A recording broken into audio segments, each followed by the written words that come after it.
A lot of notes, so please bear with me. Earlier, someone had asked if this is something that would impact you personally, because you know someone who lives in a mobile home park that this could happen to. Please stand. I didn't think it was appropriate to stand at that time, but I would have. My sister couldn't afford to live in Aurora and had to move out of the city and into a mobile home park because affordable housing is such a big issue.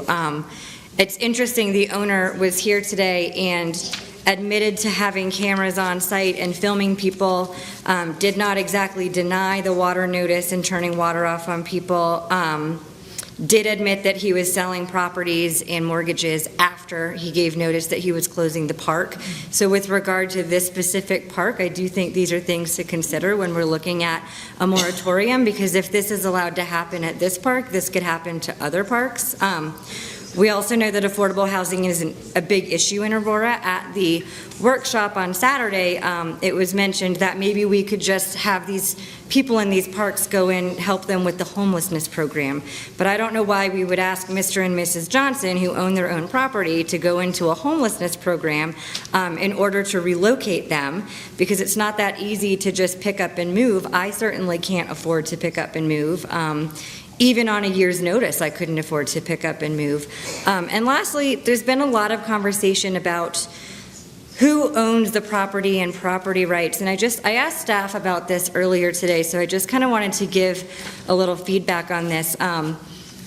We tax mobile homes as residential property. So we tax everything in the city at the same 8.605 mills. And if you go to the assessor, and I will pull this up. Oh, I lost my mouse. But if you look at the county assessor site, it specifically outlines that we are taxing these mobile homes at the residential rate, which means that these are not just the same. It's not the same as having some type of a personal property in your house that you have for fun. I know that's been an issue that's come up before, but this is actually something that is being taxed as residential. So the argument that this is about property rights is really could go either way, because they do own this home, and frankly, this affects a lot of people.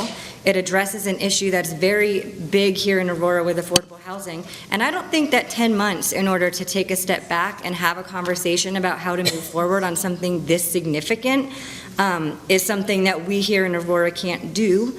And I urge my council colleagues to take a step back and look at the overall picture. We delay a lot of things for a lot of reasons, and we have the option to do a lot of good right here, and in 10 months we can reevaluate where we are. So thank you.